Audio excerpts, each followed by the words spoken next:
You are listening to the Cookbook Love Podcast with Maggie Green, episode number 380. Welcome to the Cookbook Love Podcast, a podcast that celebrates cookbook readers, buyers, collectors, writers, and clubs. And now your host, cookbook author, culinary dietitian, and cookbook writing coach, Maggie Green.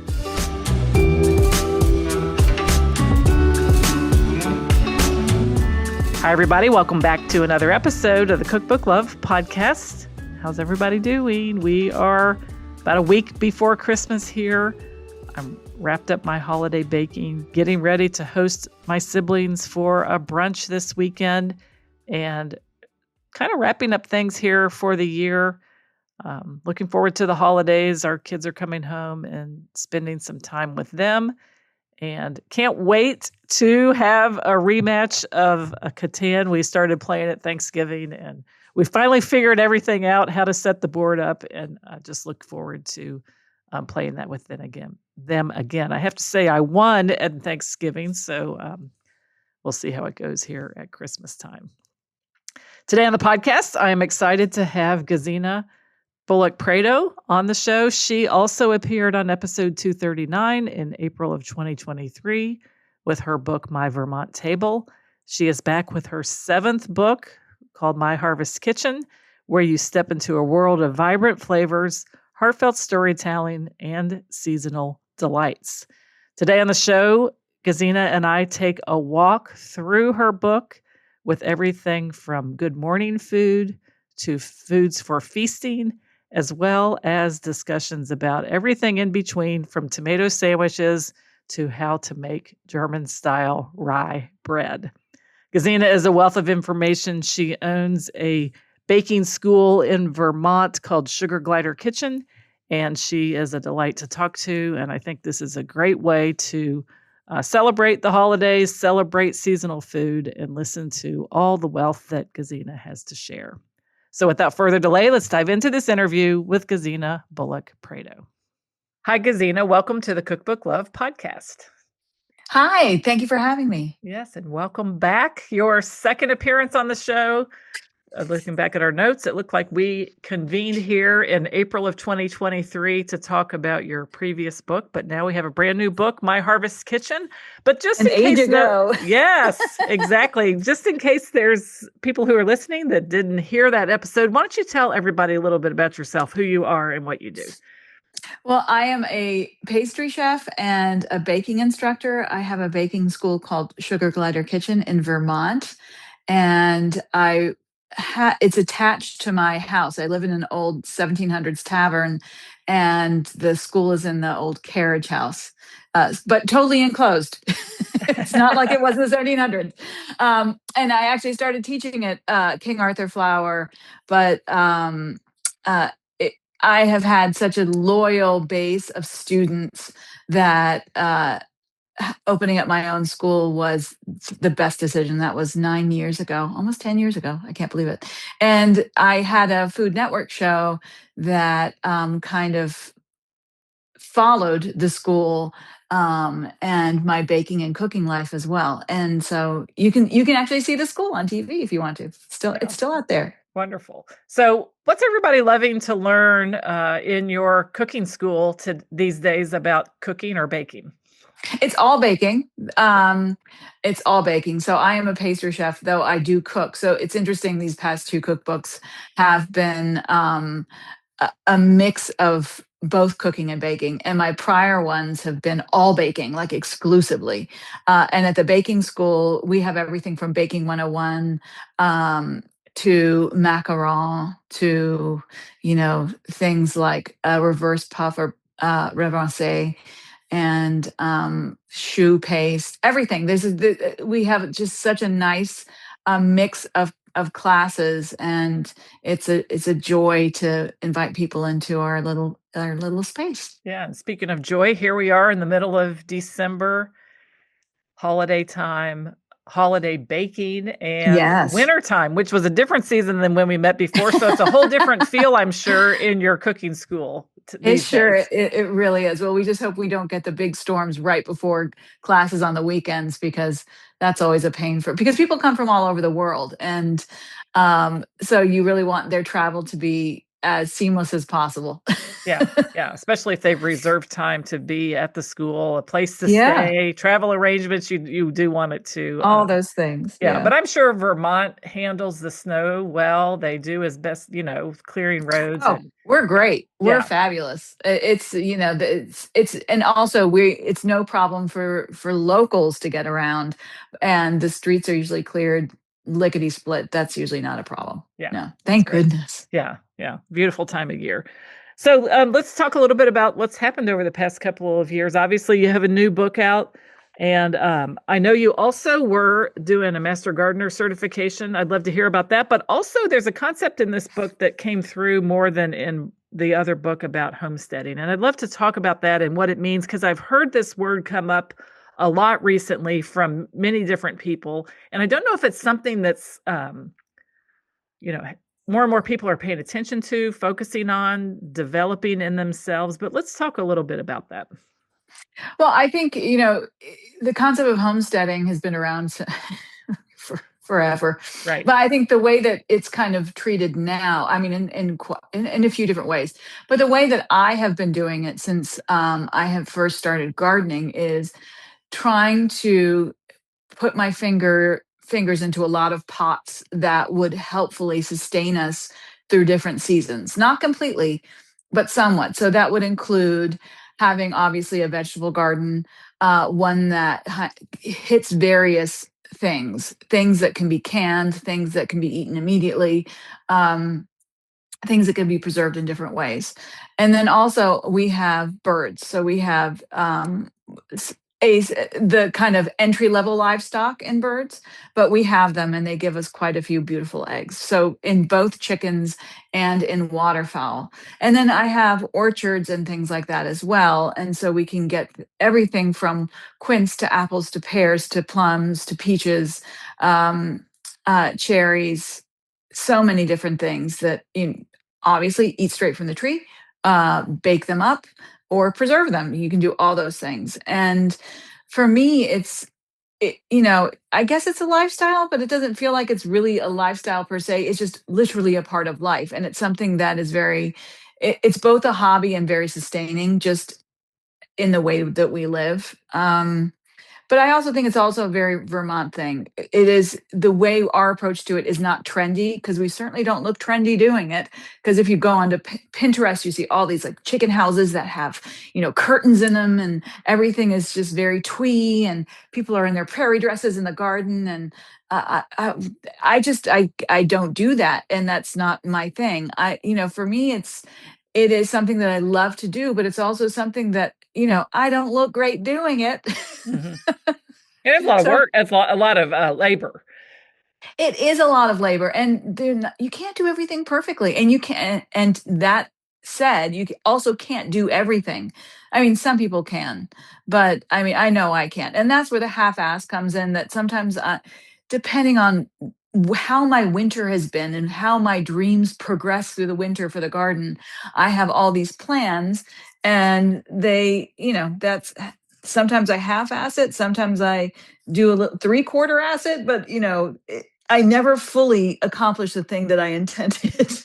Yeah, but I would And imagine that's it's just okay. like anything else. It probably evolves in stages. And you started It with does. something and then you continued to maybe add something else, or some things fell away, and it just evolves into what it is today. It just takes time to It uh, does. And you get your priorities straight, both in how you live and what time you have and the things that you love. mhm. And making sure that you still gain joy from it. I find the same thing with baking. Yeah, You always have to find joy. It is my profession, but it's still something that I really love, which I'm so lucky. I'm yeah, so lucky that the thing that I love to do the most in the world, baking, is something that as a profession, I still love, yeah. Yeah. So what do you which love the is most not something about that everyone your could say. half-assed homesteading? What's the one thing there, the couple of things that really brings you a lot of joy?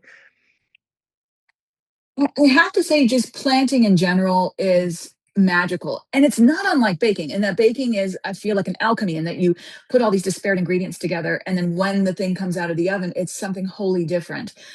But when you plant a seed and you watch it sprout and you tend to it for months and months and it bears fruit, it is so stinking satisfying because it takes so long. Some faster than others, but one of the things about the book is I wanted to tell the journey of growing, and you don't have to be a gardener to read this book. But anybody who eats food eats something that has been grown from the ground. So I think it is wonderful to hear the stories of the food that you eat almost daily, Yeah. and so I tell the stories of how to grow, why I grow, kind of some of the misfortunes of growing, and about like some of the chemistry of some of the ingredients. Like garlic is just such an interesting thing, and how you treat it once it comes out of the ground will make a big difference in how the food will taste. I think that's just so cool and wonderful, and it doesn't have to be gatekeepy, off-putting, something that is like, very chefy, where you are not allowed to know about this. I think that's such hogwash. I think anybody who has ever eaten something will find an interest in the things that they are eating. Yeah, and I think you mentioned a couple things in the book that both baking and this way of life take, which is patience and practice, and not trying to do everything at once perfectly. That's exactly right. Yeah. And patience is so key. And one of the reasons I did the Master Gardener program was I knew quite a bit about gardening, but it is so wonderful, especially as a woman in middle age, to continue learning. And I'm also from Generation X, the generation that never asked questions. And I'm at the point where I'm like, I'm just going to ask, ask, ask. I'm going to ask all the things that I want to know, because we only have so much longer. And That's right. there are things I want to learn and experience, and being afraid to ask questions certainly isn't the way to accomplish the things that I want to in the years that I have left. Yeah. I've always envisioned that master gardeners, there's quite a robust master gardener program here in Kentucky with the extension service and our university, and at all the county level, people taking these courses. But I've always envisioned them being like this quiet, like subculture of people that, they're doing flowers, vegetables. They're Yeah. learning so much about gardening and growing.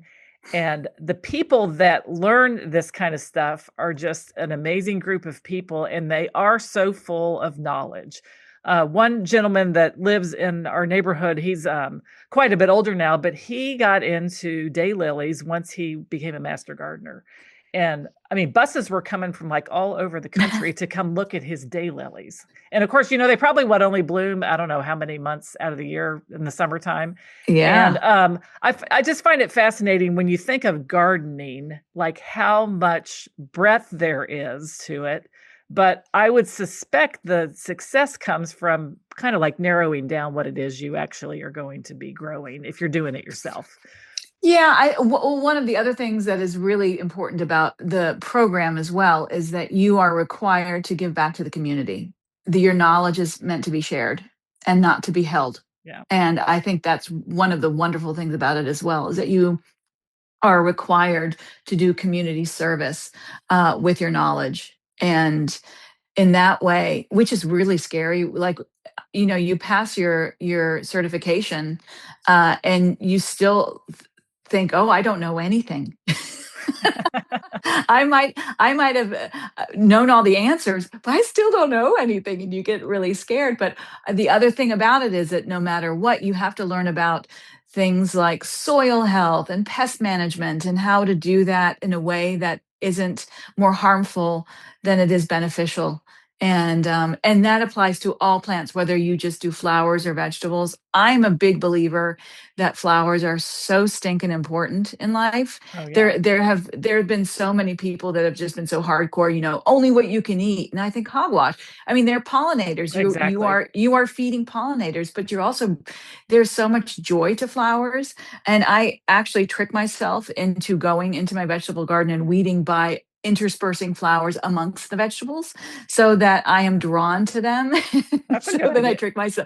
I trick myself into like, oh no, there are weeds. I should do that. And the second you get your fingers in the ground without gloves, you start getting serotonin boosts from the bacteria that are in the soil that Yeah. invite you to continue playing with dirt. And then you find yourself hours later, dirty as all get out, having tended to your garden because Yeah. it has drawn you in. Yeah, and caring for the plants and, like you said, seed to watching them grow to producing fruit. It's a wonderful thing, and I can't, I would imagine then from the savory aspects of your book, outside of the baking, what you are doing with the homesteading part of your life affects then what you're eating in your kitchen and the type of things that you Yeah. put in this cookbook. 100%. And it's seasonal in general. And going back to the half-ass part of it, I can't do everything. So kind of recognizing that there are local farmers who can fill in a lot of gaps, that sometimes the grocery store is the only way. And just picking and choosing what's going to work best for you in that meal. We have a very short growing season. And so there's only so much I can preserve, and because I only have so many hours in the day. And sometimes you are going to have to go to the grocery store and pick amongst those really anemic fruits and vegetables in the winter. And how you treat them will make or break a meal. And I think that's one of the things that I wanted to really get clear in this book, that I'm not asking you to be a grower in order to use this book. Yeah. I'm just giving you great recipes that lend themselves to specific ingredients, and when and how to find them, and maybe entice you to grow something, because it is such a beautiful thing to do for yourself. And this isn't something like everybody should be growing their own food. Not everyone can, and not everyone has the ground to do it, even though it takes very little. But I want to share the beauty of it and the joy that it brings, and not be that advocate that says you must grow your own food. Yeah. Yeah, and you have some very user-friendly ways to present these chapters in the book. I wondered if we could talk a little bit about how the book is laid out, and then we can dive into some of the, more specifics. So it looked Yeah. like you had a good morning chapter. Tell us about that. Well, it's very Good Morning is breakfast based, so I base it on how you would kind of treat your day. And the very first thing is my cheddar and chive biscuit, but I actually teach these biscuits in several classes, both scones and biscuits, and my baking 101. And I don't have chives growing right now. We're actually in a snowstorm. There's a squall going on right now. My chives have not survived this. Yeah. And so I'm not going to run out and be chopping my whole bed of chives for a class. Instead, I will just use dried thyme. And it's one of those things that, your house, your rules. What you have in your pantry can be used in the recipe. You don't have to do the thing that's growing out your back door. But it's a great breakfast treat, and it's just super, super tasty. And then I go through, I love egg sandwiches. I love them so much. So, a lot about eggs, because our eggs are seasonal. I do eat eggs all year round, but I don't provide artificial light to our hens and to our birds. And that means that they stop laying at a certain point, and it's usually mid-fall or close to late fall, because their bodies stop and they go, it's time to stop and to get cozy. And it's like, I don't want to force them through winter months when they're not out foraging to lay eggs. Yeah, it's like forcing us to do things when the daylight has changed. And yeah, and it's just, we all don't know want, what I mean, that's people, like. I think even humans don't necessarily want to do that. Right. If we laid eggs, we'd stop laying eggs in the winter. Exactly. So when they do start laying again, it's like a little treasure that you find. And then the eggs change through the season, because in the beginning, they're not out foraging as much because they don't have as much to forage from. Once it gets into summer, the yolks start turning that bright orange, and they taste differently. And so kind of celebrating the season of eggs when they are at their best. And if you do not have hens, but you do have a farmer's market, I really recommend that you go, even if the majority of the eggs you get are from the supermarket, every once in a while, treat yourself to something from the farmer's market and just like crack 2 eggs side by side, grocery store and farmer's market, and see the difference just in the yolk alone. Or just, a lot of grocery stores are now selling pasture raised because that means that they have far more ground that they can cover and many more nutrients that they can get that will kind of make for a more flavorsome and more nutritious egg. But to me, it's definitely a season when they're at their best. So yeah, it's kind of fascinating to think about the eggs being seasonal, just like fruits and vegetables would be. yeah, it is. And obviously there are places where they wouldn't be when you have, a lot of sunlight, a lot more, or it's a lot warmer. And interestingly, we also have ducks, and the ducks are more prolific layers than our hens are. And then I have a goose who's my dear, dear girl. I adore her. And she only lays in the springtime. So her eggs are very precious and huge. One egg will be three of a hen's or duck's egg, which is I just find so amazing. Yeah. But then other things like a croque madame, which is like essentially a very fancy ham and cheese sandwich with an egg on top. And it's not just supposed to be a breakfast thing, though I love it at breakfast, but you can have it anytime. Quite frankly, breakfast is my favorite meal, so I'll have it breakfast, lunch, and dinner. But they are very breakfast focused dishes. But I'm sure if you looked at them, you go, oh, I would have those lemon crepes for dessert, not for breakfast. So do as you wish. Right. And then also donut called a Kropfen. Oh, Krapfen, yeah. Yes. So and what I love about this donut, it's a filled donut, and it is something that is usually around during Fasching, which is February, which is the time of it's like Mardi Gras here. Yeah, it's during that time of year, and it was my mom's favorite thing. She loved those things. She loved them. But then you grow up and you think there is this one thing only at one time and only in Germany.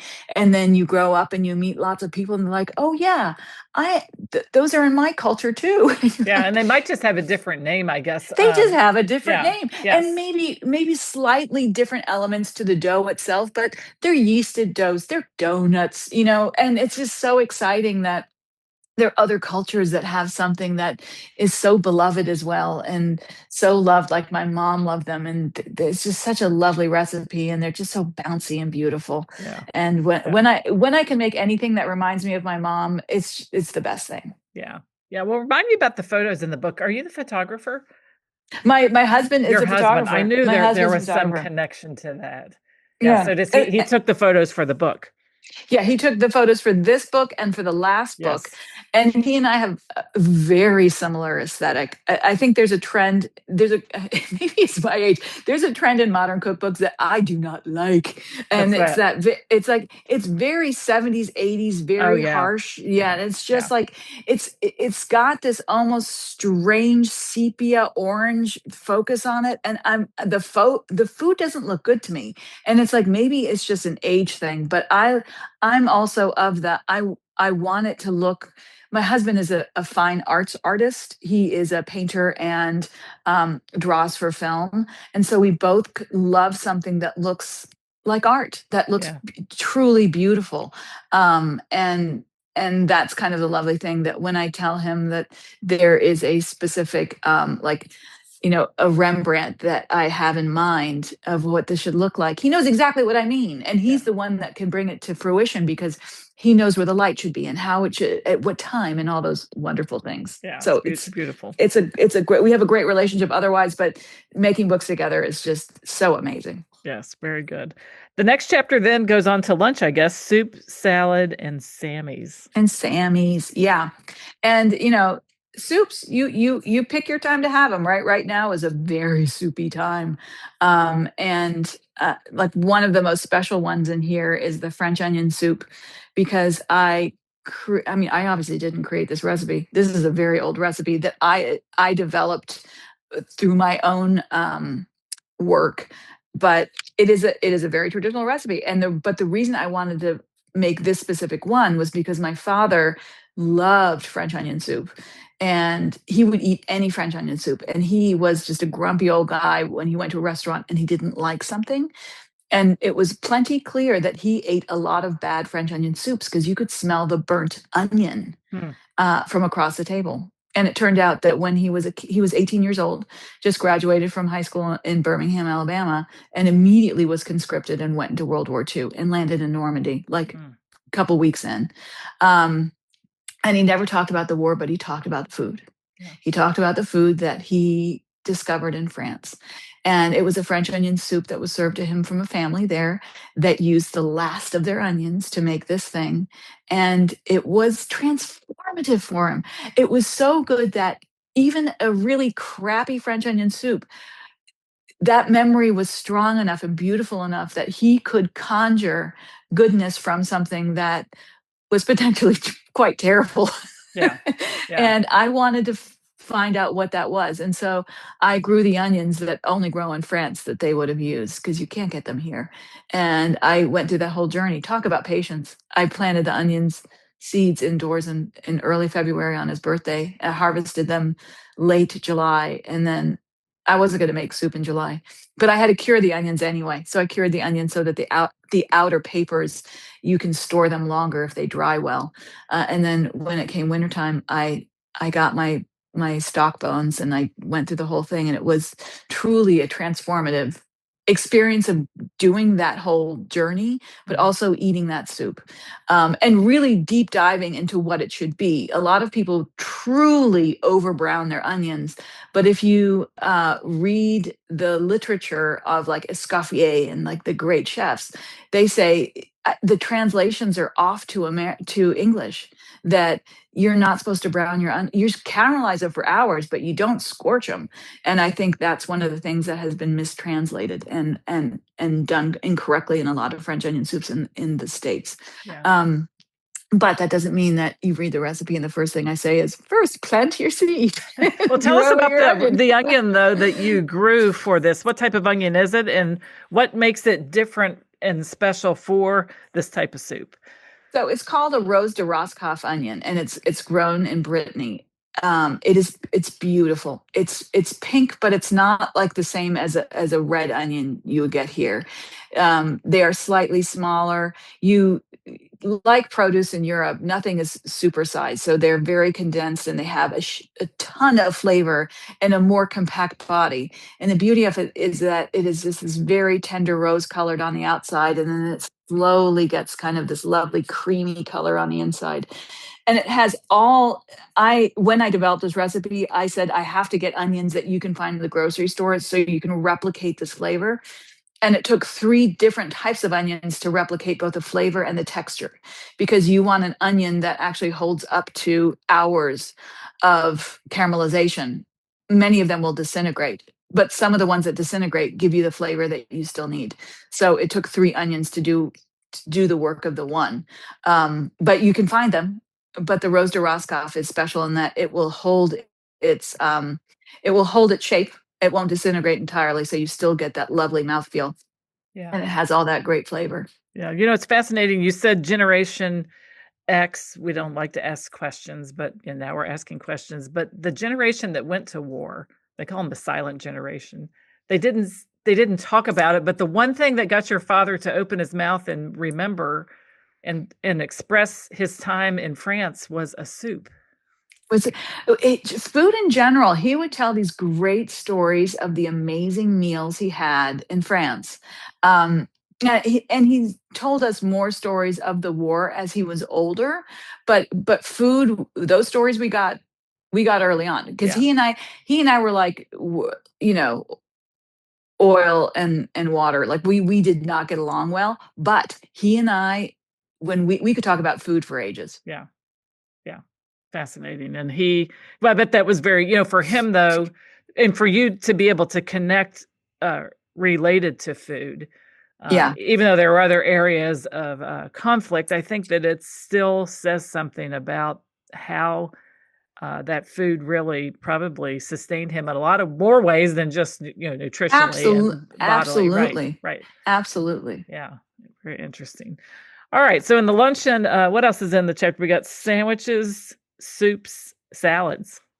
Salads, yeah. Well, I mean, German cucumber salad. My mother was German, and it's one of a childhood favorite. And I was a child who did not like vegetables or a lot of fruit, so the German cucumber salad was one of the things that I adored as a child.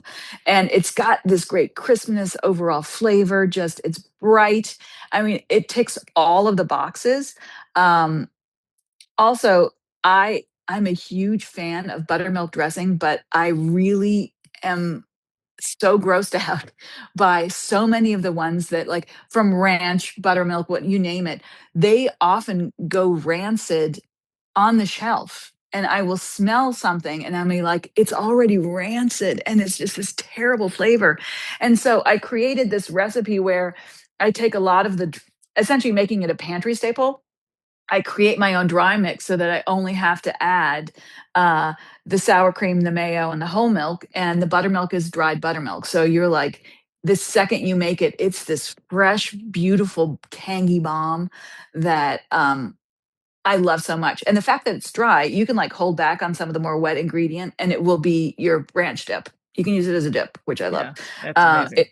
And it's super fun. And then there's the goat cheese party salad, which is which is also one of my favorites. And the nice thing about it is you can throw all the veggies into it that you've just got hanging around. I mean, you don't have to abide by what I do, but you must put the amount of goat cheese I put in it. Otherwise, it's not right.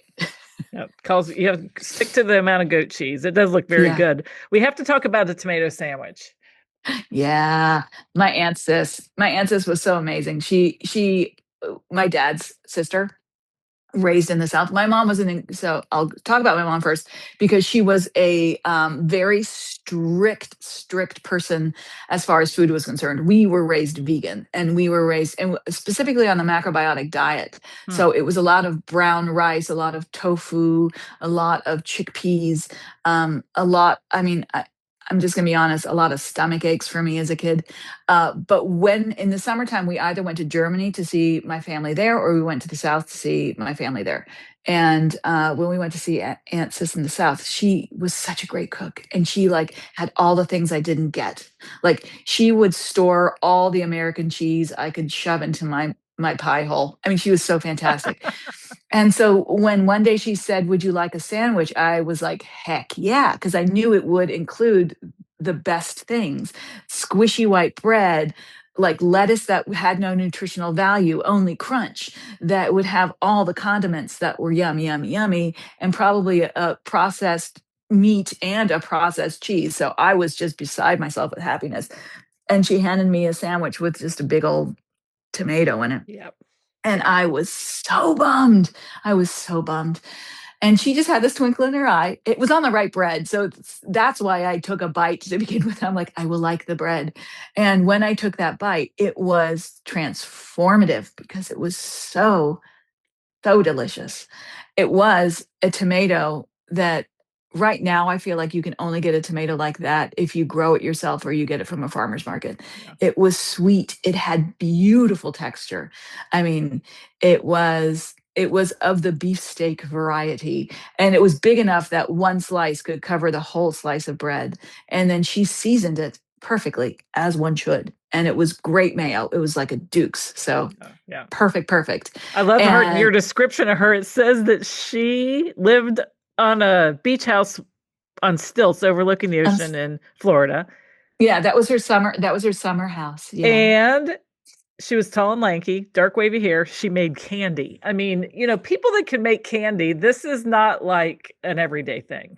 She was, I think of everyone in my family, I favor her the most. I think in looks, period. Yeah. And also in the things that she enjoyed doing and that she was good at. I am my Aunt Sis's niece for sure. And she had a pile of recipes, mostly sweets. Yes, she did. Great. I mean, that's why. But tomato sandwich, it's like it's iconic for the South. It But it's really just, is iconic. Yeah. And yes. but I didn't know from it. And I Yeah. didn't know, but she was like, she's like, and she knew me well enough, the things that I knew that if she liked it, I would like it. And I'm like, I should have trusted her more. She was a woman that during the Depression, all the kids would come to her because I think she was one of the older sisters. And she could bring as many kids as she could if they had an adult with them. The kids could go for free, but she had to pay. So what everyone was required to do, if she was going to take them to the movies, they had to bring over as much sugar as they could muster. They would bring her the sugar, and she would like right away make hard candy that they would then take to the movie Oh theater. my They gosh. did not have a thermometer. So Yeah. she was one of those people. And You then can just tell. she didn't do the water test either. She didn't do the ice water test. She could just tell. And I can do that now, but it takes a long It time does take a to long just time. look at sugar as it is boiling and knowing when it is at hard crack. Yeah. And she did that. She did that because she just made candy so often. And It's I'm amazing. like, yeah, she was the best. That's great. Very good. So the next chapter is the nibbles and the sides. Nibbles and sides. Yeah. So Yes. things like labneh, poached white asparagus, which I also taught. Well, it is a very German thing. We celebrate Christmas on the 20 in the evening of the 24th. And this was something that was always on the table. It was the white asparagus. It is Nürnberger Bratwurst, which are bratwurst that are tiny, tiny. It's the only kind I will accept as a bratwurst, and it's the best. Oh yeah. And then we would have my mom's potato salad, and then she would always make a celeriac salad, which I'm going to tell you I hate. One of the things I don't grow, don't eat, but it had to be on the table. Yeah. Um, but I think one of the magical things about asparagus is people are like, how do you grow white asparagus? Well, the answer is you just grow any old asparagus. You just cover it with a totally opaque cloche. The only deal is it cannot see light. And so it could be a purple asparagus, a green asparagus. They can all be white asparagus if you keep them from the sun. And I think that is the coolest thing ever. Speaking of not having light, like the chickens don't have it, they don't lay the eggs. Mm-hmm. But when we cover the asparagus, I guess the chlorophyll or the No, coloring purple and doesn't then have just it. Yeah, doesn't all the develop. Yeah. coloring. No, it doesn't. So But lack of yet the light. plant still grows. It still grows. Yeah. And the thing is that it's a perennial. So you can plant it Yeah. once and you'll get it for years after, which is, oh, for someone like me, when you're like, oh, I'm so glad I have a few crop. Like I have perennial leeks and I have perennial asparagus. And it's like, oh, it's going to come back. I'm so happy. Yes. You need to tell me about the ugly tomato cheesy bean dip. Oh, well, this is a fantastic. It's under nibbles, but I'm going to be honest, we will have this as a breakfast and as a dinner, depending on how you address it. So it is what I do is when my tomatoes are at their best, and there are always some that are super ugly that you don't know, like even if you slice them, they look terrible, but you know that they're super sweet. I will put them in the freezer. Uh, and so I'll have them for wintertime for things like this. But it's the kind of dip that you're just like, it's got beautiful beans, it's got a little chili crisp for a tiny bit of heat. It has, you know, just all the good things from onion, a little bit. I put a little spinach in there just so that I'm eating something green and you don't really notice it because there's so much cheese on top. It's just one of those things that it's this beautiful bowl of nonsense that is so delicious that you can eat it with a fork. I served this to Kelly Clarkson and I had bread there and she just dug in with a fork. She just that's all she needed. And I'm like, I think I love you. Yeah. But it is one of those things that it seems so simple, but the way you make it, it has so much flavor and so much deep flavor that you can't stop eating it. It is truly a beautiful dish, and it's one that you can just literally serve as a dip. Or I will fry some eggs, make it breakfast, or I will cut up some sausages and like add a little more protein for dinner, and it is just so yummy. Yeah, It's and addictive. something that appears because you all are so close to Vermont, to Montreal in Vermont, is the poutine. The poutine. Yeah, poutine is such a good thing. Yeah. I mean, and it's interesting. It's funny. I go to so many places where cheese curds are available. It breaks my heart when I go someplace where they are not. And I'm like, you are missing out on so much good squeaky cheese. But I think poutine is such a great thing because, especially around now, when there tends to be more gravy about and more potatoes.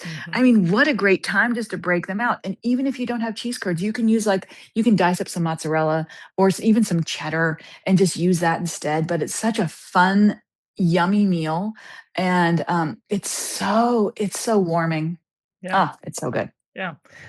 All righty. We got another chapter. This is a bigger chapter called Feast. Tell us what the concept behind this chapter is. Well, these are more whole meals. So you can think of like the nibbles and things like that as sides or more like appetizers, but these would be like whole meals, things that are more hearty. When I love them all, but one that is really near and dear is the tamagodon, which is a chicken and egg rice dish that's Japanese. And my husband introduced it to me. He's Japanese American. He's half Japanese American. His mom is Japanese American. And it was a staple in their household. And it is truly one of the most comforting meals you will ever have in your whole life. It's super simple. It is crazy delicious. And I doctor it with, we're lucky enough that we have morels on our property. So I go foraging for them and I will dry them. So I will eat them both fresh and I'll have them stored for meals like this in the wintertime. Yeah, it looks like the ingredient list is short. Make a Yeah. sauce, and then you have onion, the morels, eggs, rice, and then spring onion on Super simple. top. Yep. The thing I like about the world we live in now is that I have not been to a place, a grocery store anywhere in the country where I can't go down that aisle that has like soy sauce and not find mirin as well. And then dashi powder is becoming more and more common, and it's something that I think everybody should have in their pantry. And it's one of those things that it will last forever, and it is such a lovely seasoning. It brings such a little burst of umami that is so worth having in your pantry. You Yeah. will not regret it. Yeah, I think you're right. Supermarkets, it's fascinating the breadth of things that we can find. Yeah. We're truly very fortunate to be able to do that. All right. Now we get into your favorites, the sweets. And Yes. this is where you really, so many good recipes prior to that. But then you also have a really nice essentials chapter. So let's talk about the sweets first, because how did you decide what to put in the book? I mean, it's interesting because I wanted to do wanted to do things to me that were on the simpler side. And sometimes we were like, those are some of them are simple, but some of them aren't. I'm like, well, to me, they're not like patisserie. You have to like you're doing days. So when I did, there's a bunt in there that is a yeasted bunt, but it's not something that's going to take you forever. But it's also something that the assembly is familiar. It's part monkey bread, part like roll, like cinnamon roll, but in this case, it's blueberries and lemon.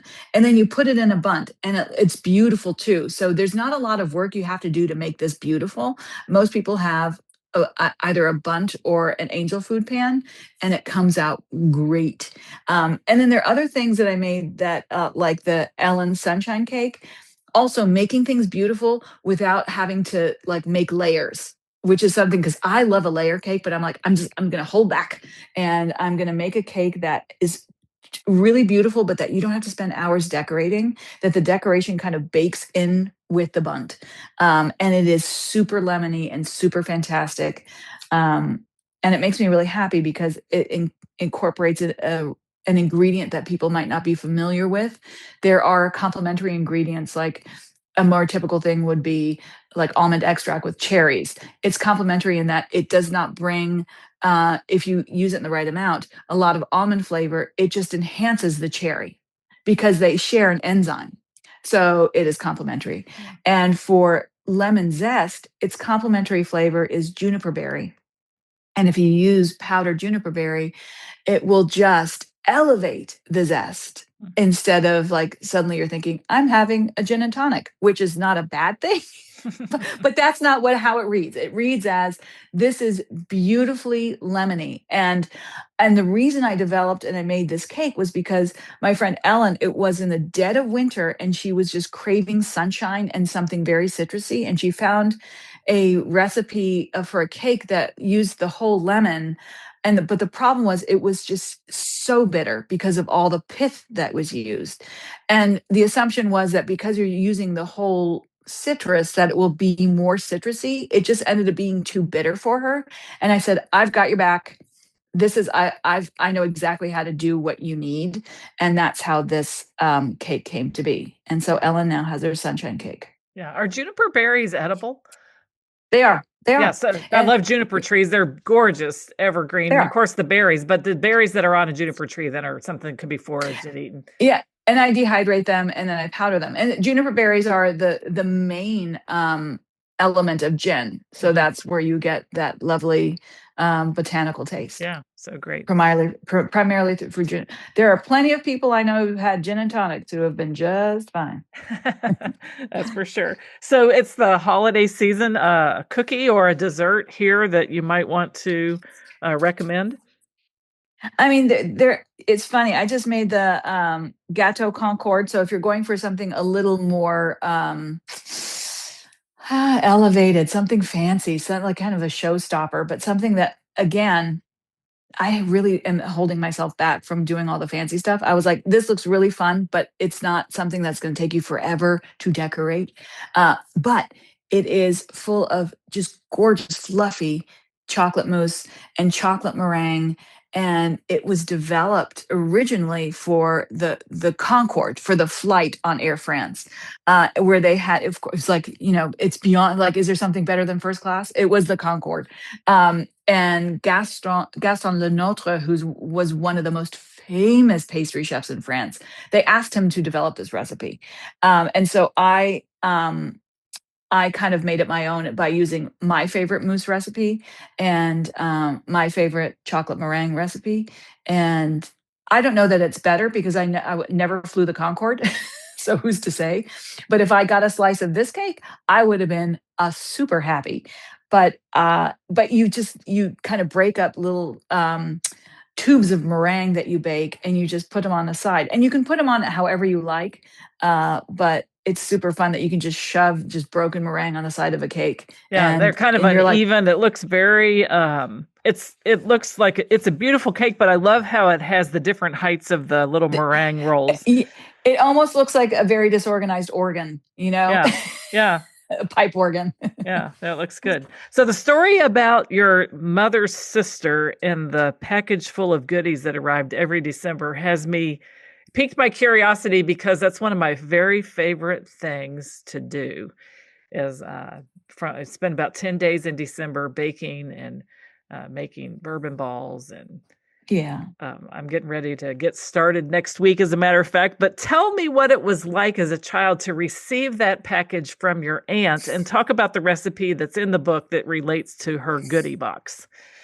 Well, she did really traditional spritz cookies, German spritz cookies, and other things. My mom made a lot of cookies too. Mm-hmm. That's when she broke from the whole vegan thing. But these were I liked particularly because they surprised me. They surprised me because, as I told you with the Aunt Sis story, I was very pro not healthy things. The Colemans next door had the fantasy life I wanted. Everything was like packaged in plastic and tin and was completely artificial. And so when she first started coming around with these and they had oats, I was having none of it. I was like, oatmeal, heck no. But kind of like the tomato sandwich, when I took a bite, I was like, this is really good. And the chocolate in it is really creamy.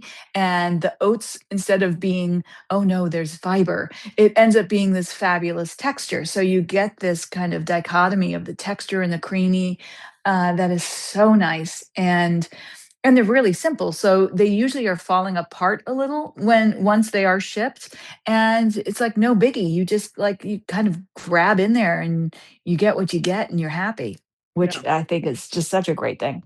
Yeah. And the cookie platter on Christmas Eve or Christmas Day, there's nothing like it. No.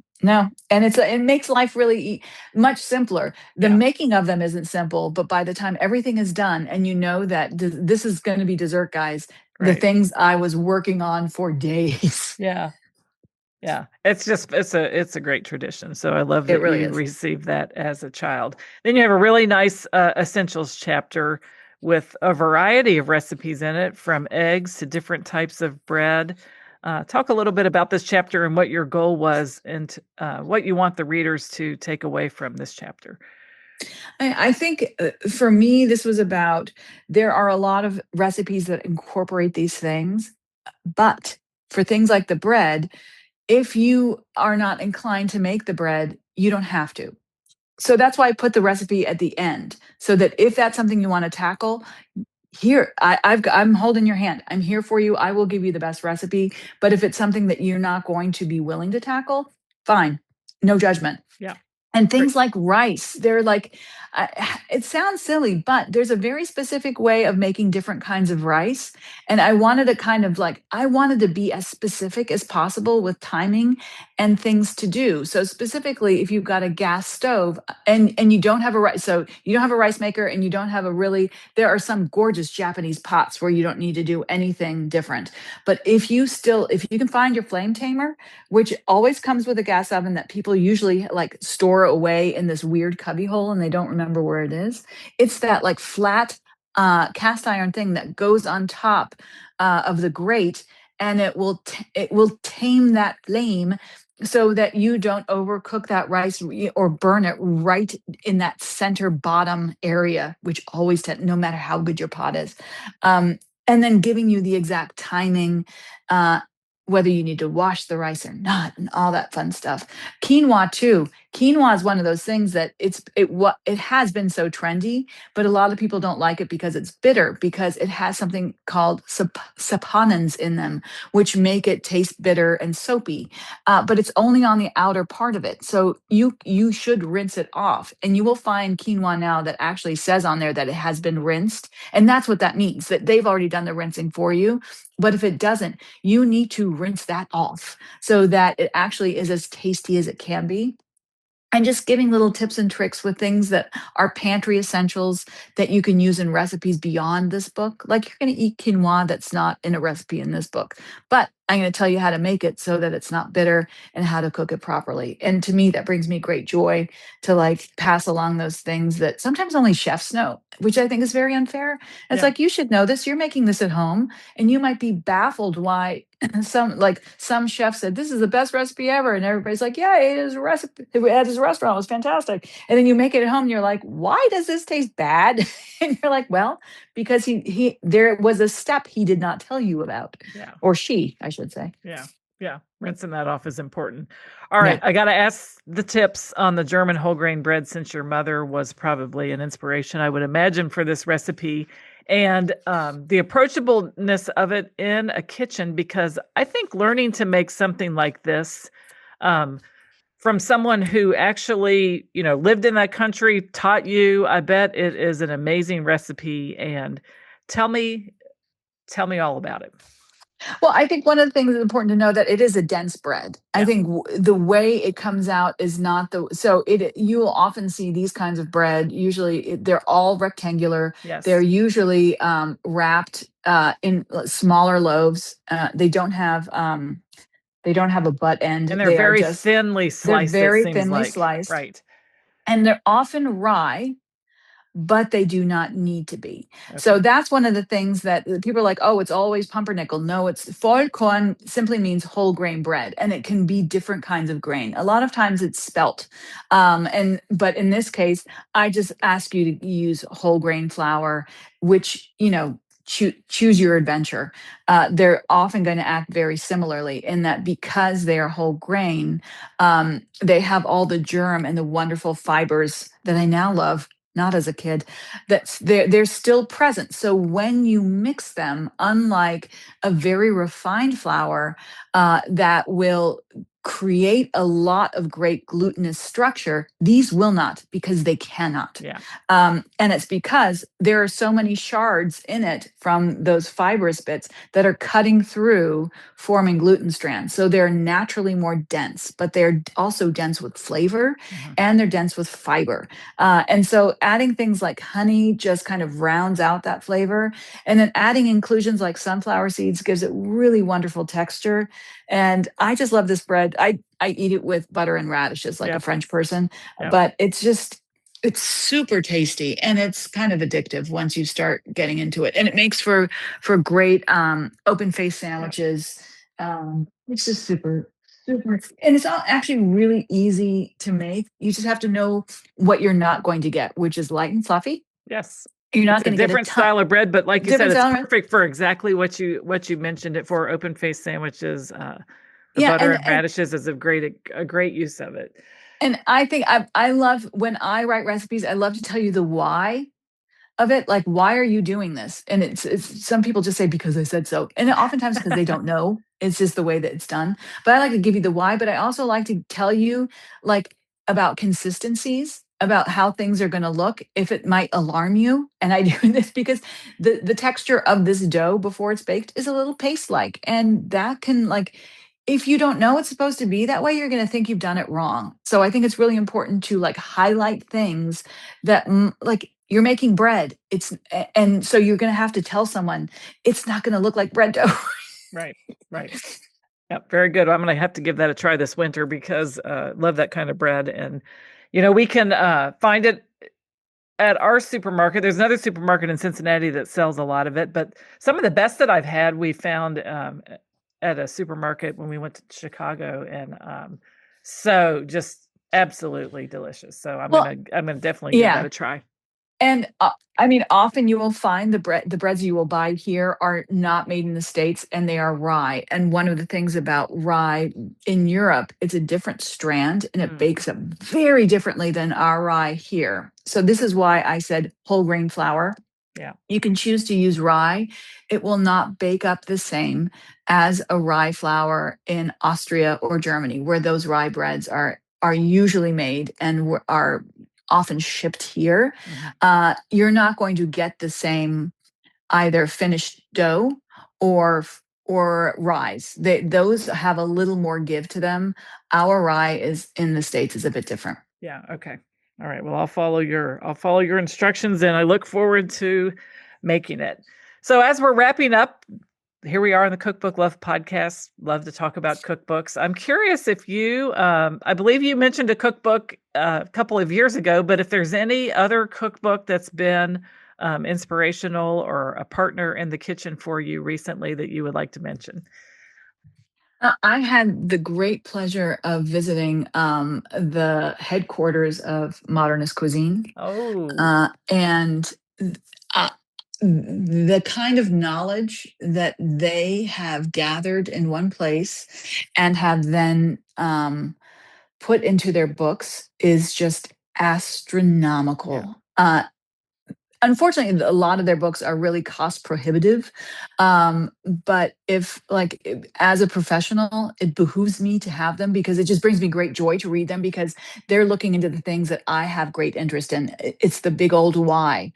But having spent time with them in those labs, just talking shop and about the things we love is just so wonderful. And having those books as resources is fantastic. And when they go about a subject, I think the last one was bread. They've got a pastry one coming up.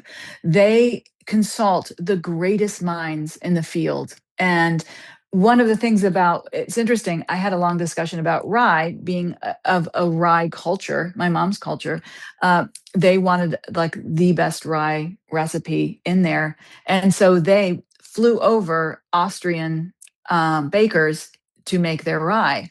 And guess what? Their bread did not turn out. And their bread did not turn out because they were using American rye. And that was hence the discovery. The discovery was you can have the best at what they do come to you and make it. But unless they have the tools that they usually work with, it may not come out as well as you intended. And I think that's great knowledge learned that now you're going to have to adapt. And I think they're sourcing their rye flour from in Austria and Germany. Well, they grow it. It's a different grain. It is a different type of rye. So literally, it's a different type of rye, and they grow it there. And I've worked with rye in Austria and Germany and America. It feels different. It's like when I'm working with soba with buckwheat flour, American buckwheat flour. there is some American buckwheat flour that is soba grade. It is a totally different animal than a regular old buckwheat flour. It's kind of fascinating when you think about the word terroir, like the way things grow in different parts of the United States, different parts of the world, just because of the soil, and that happens even with grains. Well, it's not just and soil. The strain of grain, it's also perhaps? the strain. Yeah. So if you're thinking about tomatoes, when you go to the grocery store, you're getting like the same kind of tomato again and again, grown in a very specific way. Mm-hmm. But there are thousands of varietals, thousands that have different textures, different skin colors, all these things, different amounts of sugar in them naturally. Some are paste tomatoes because they're literally like these really heavy, tiny tomatoes, but like just really dense flesh. If you can think of like the amazing amount of varietals of tomatoes, the same is true of grain. And it's specific to the place that you live in, that your culture traditionally grows and uses. And so, it is also terroir. And I think it's so interesting. There are some, and we have so many people that are very sensitive to the different strains and want to grow them. And so there's some like Anson Mills in the South is doing the beautiful work in growing heritage and milling heritage grains. They have done some beautiful stuff.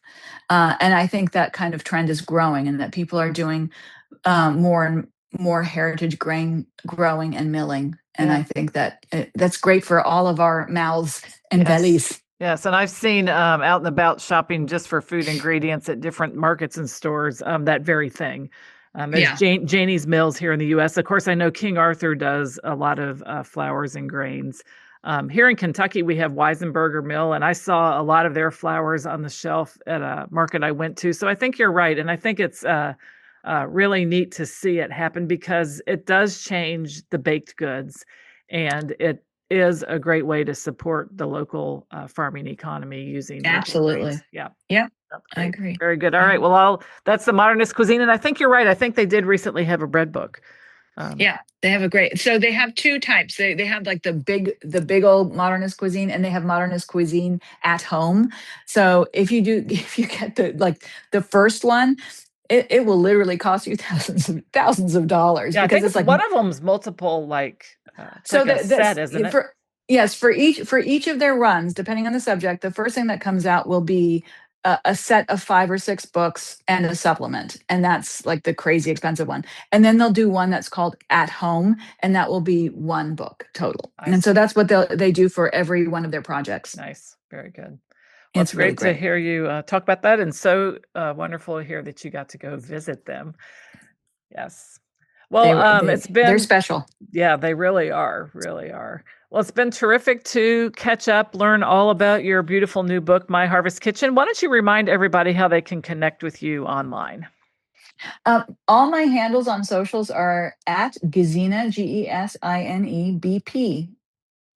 Mm-hmm. Very good. That's easy to remember. And thank you so much for everything you do, for your beautiful new book, for coming on the show again. It's been terrific to hear about the book, and I wish you a great holiday season, a nice winter time. You too. Success with your baking school, and until the next time, I hope you have a great rest of 2025. Happy winter. Yes, you too.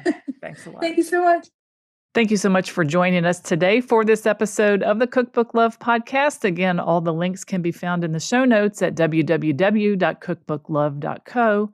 And if you are interested in writing a cookbook of your own, please check out the free cookbook writing masterclass called How to Get Paid to Write a Cookbook.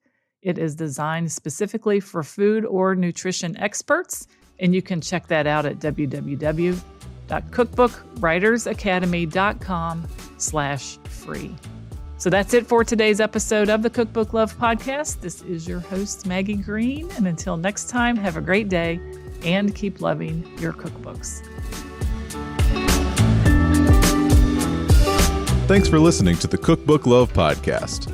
You can find out more information at www.cookbooklove.co.